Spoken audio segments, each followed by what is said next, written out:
तो वापस आते हैं कि उनकी दिनचर्या क्या होती है। तो वो पेशवाई हुई, फिर जो 6 बड़े स्नान हैं, मैं उन स्नानों के नाम भी बताता हूँ।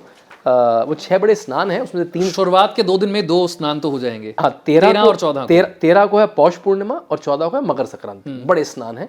फिर मैं पहले स्नान पढ़ दूं सारे। फिर 29 को मौनी अमावस्या, जो सबसे बड़ा स्नान होता है। पिछली बार 4-5 करोड़ लोग आए थे, इस बार भी उतने ही लोग आने की संभावना है।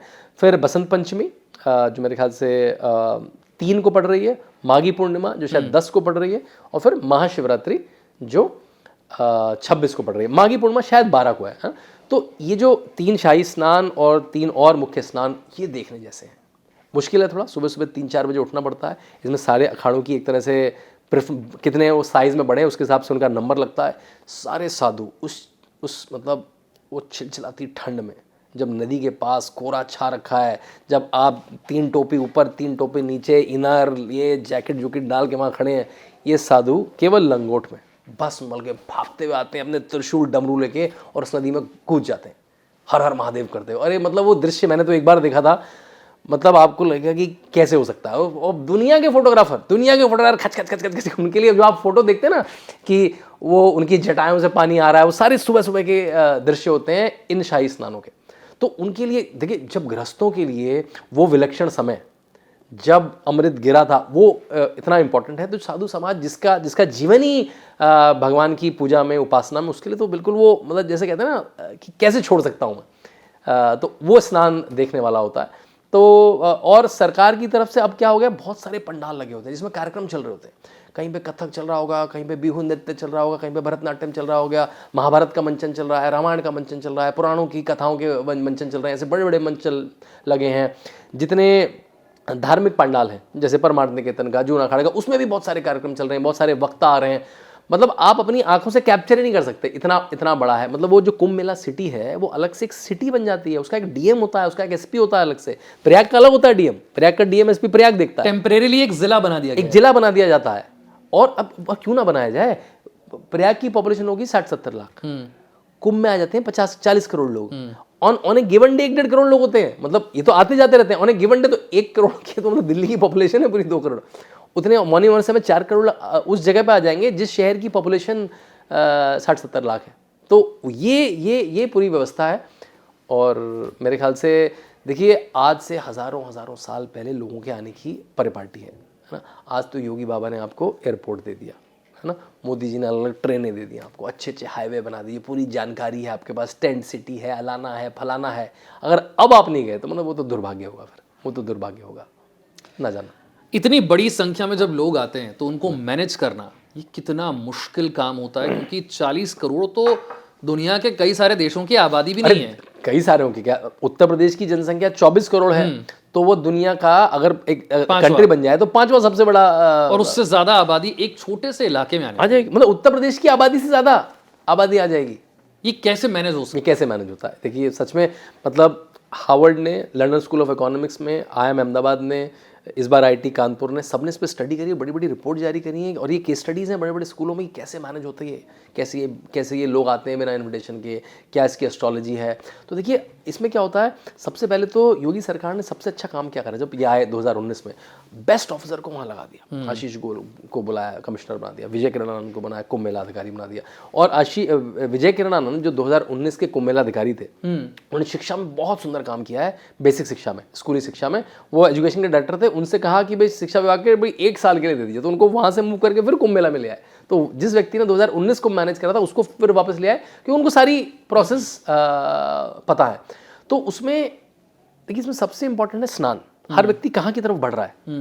देखिए भीड़ में चोक पॉइंट कैसे होता है, ट्रैफिक में कैसे चोक पॉइंट होता है विशाल, कि हर व्यक्ति जब एक ही डायरेक्शन में बढ़ रहा होता है तो सबको संगम में जाना है। लेकिन संगम कोई एक छोटा सा, कोई 10 मीटर का डायमीटर तो नहीं है। संगम तो अक्रॉस रिवर है, इधर से गंगा आ रही है, इधर से जमुना आ रही है, तो संगम तो अक्रॉस है।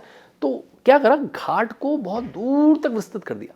पहले दूर से क्यों नहीं, पहले तो जंगली घाट होता, जंगली मतलब ऐसे मट्टी में जाके घाट डेवलप नहीं होते थे। तो अब क्या करा, पिछली बार 8 किलोमीटर तक घाट डेवलप कर दिया। 8 किलोमीटर। तो ये जो लोग हैं, ये 8 किलोमीटर तक बढ़ गए।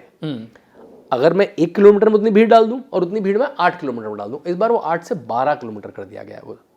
तो 12 किलोमीटर के इलाके में आप रह सकते हैं, 12 आपको अगर किलोमीटर में आप स्नान रह करना सकते हैं, स्नान कर सकते हैं, वहाँ पे घाट डेवलप्ड है, वहाँ पे पार्किंग है, वहाँ पे शौचालय है, वहाँ पे सफाई कर्मी है, मतलब पूरी व्यवस्था है। और 12 किलोमीटर बहुत लंबा इलाका बहुत लंबा इलाका है, पूरा पूरा शहर निकल जाता है पूरा, तो उस इलाके में ये भीड़ होती है। तो अपने आंखों से आपको नहीं दिखेंगे, तो जितने भी शॉट आते हैं भीड़ के, वो ड्रोन शॉट से पता लगता है, अपनी आंखों से आपको दिखेंगे, इतनी भीड़ दिख नहीं सकती। हजारों लाखों लोग दिखेंगे, तो अपनी आंखों में नहीं समा पाएंगे, इसलिए व्यवस्था है। फिर बाकी जो क्राउड मैनेजमेंट है, उसका मूवमेंट कैसा है, चोक पॉइंट क्या हो सकते हैं, बड़े बड़े इंस्टीट्यूशन से टाइप है, गूगल से अलग टाइप है, क्योंकि और हाँ, प्रयाग कुंभ के साथ एक बहुत ही विचित्र बात है।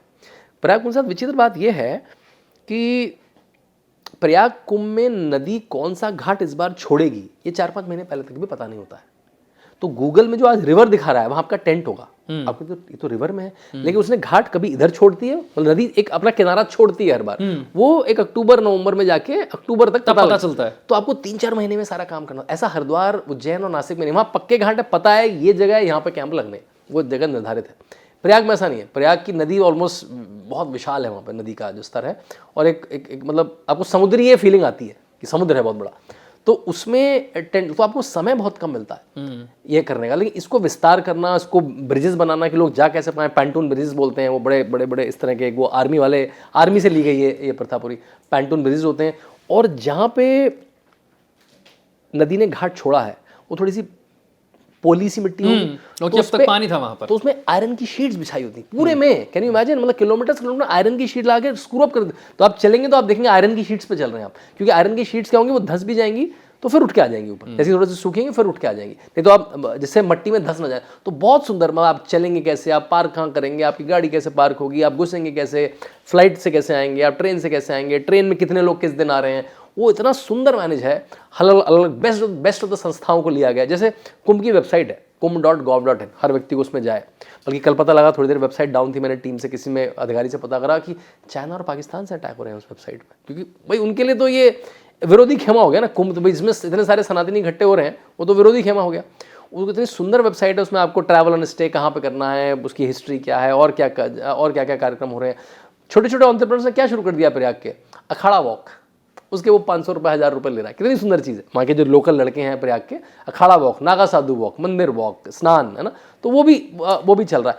एक चीज़ और बताना चाहूँगा, बहुत सुंदर एक चैटबॉट बना दिया है, एक समग्र की टीम है, वो शायद IIT-IIM के लड़के हैं सारे, चैटबॉट बना दिया है, वो 12 भाषाओं में। आप तमिल में बोलो, तमिल में आंसर आएगा, बोल भी सकते हैं उसमें, वो उसमें voice to text recognition software है। आप बोलोगे भाई कि कितने शाही स्नान है, तमिल में बोलिए, हिंदी में बोलिए, गुजराती में बोलिए, पंजाबी में बोलिए, मराठी में बोलिए, वो उसका उत्तर देगा। तो मतलब इसको आज की सुविधाओं से लैस भी कर दिया है। तभी बार बार कहता हूँ, इसके बाद भी आप नहीं आ पाए तो फिर बहुत बड़े आलसी हैं। आपने नागा साधुओं का जिक्र किया, बहुत लोगों का मन में सवाल आता है, नागा साधु, उनके चित्र देखते हैं, उनके वीडियोस देखते हैं, उनके बारे में बहुत सारे लोगों के मन में सवाल हैं, क्यूरियोसिटी है।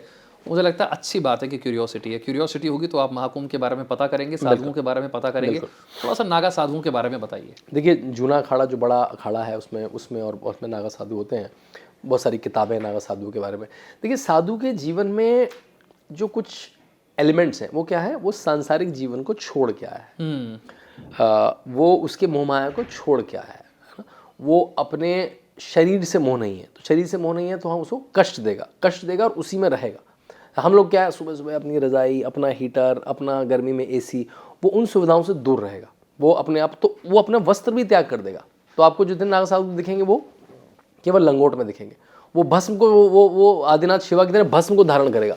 तो आपको सारे साधु देखेंगे, आपको ये ग्रे क्यों रखे हैं, हमारे बच्चे तो नहीं कह रहे ग्रे क्यों रखे हैं साधु, वो सबने भस्म मली हुई, वही उनका स्वेटर है, वही उनकी शर्ट है, वही उनका कोट है, और वो कहते हैं ना इससे गर्मी आती है, ये तो धरती माँ है। आपको वो टर्मिनोलॉजी, वो ग्रामर समझ में, धरती माँ कैसे, गर्मी कहाँ से आएगी भाई, ठंड लग रही है इतनी जोर की, लेकिन भाई वो व्यक्ति नहीं बीमार हो रहा है ना, इतने सारे लाखों हैं, उनको जुकाम खांसी, हम तो निमोनिया में मर जाएंगे अगर हम निर्वस्त्र वहाँ घूमने लगे आधा घंटा 2 घंटा 5 मिनट ना, हम लोग तो निमोनिया से ठंड में जाके मर जाएंगे।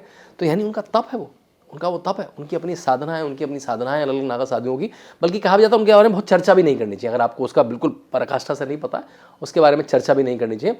लेकिन उनको देखना भी मतलब इसलिए अच्छा माना जाता है कि भाई जो सदियों से तप कर रहा है, वो कहाँ तप कर रहा है, जिसने अपने जीवन को उतना कठोर बना लिया, उसका देखना भी कितनी बड़ी प्रेरणा है, कितनी बड़ी दिव्य दृष्टि है, उसको देख लेना भी। इसलिए लोग सुबह से 3 बजे 4 बजे जाके उस पाथ में खड़े हो जाते हैं। थोड़े से कई बार वो आक्रामक भी होते हैं साधु, उनके रास्ते में आ जाए तो आपको हाथ मार देंगे, दूर कर देंगे। तो उनके रास्ते में नहीं आना, आपको अपना एक स्पॉट पॉइंट बना के उसमें बैठ जाना। बड़े बड़े फोटोग्राफर केवल इसीलिए आते हैं कि उनको वो कैप्चर कर पाएँ।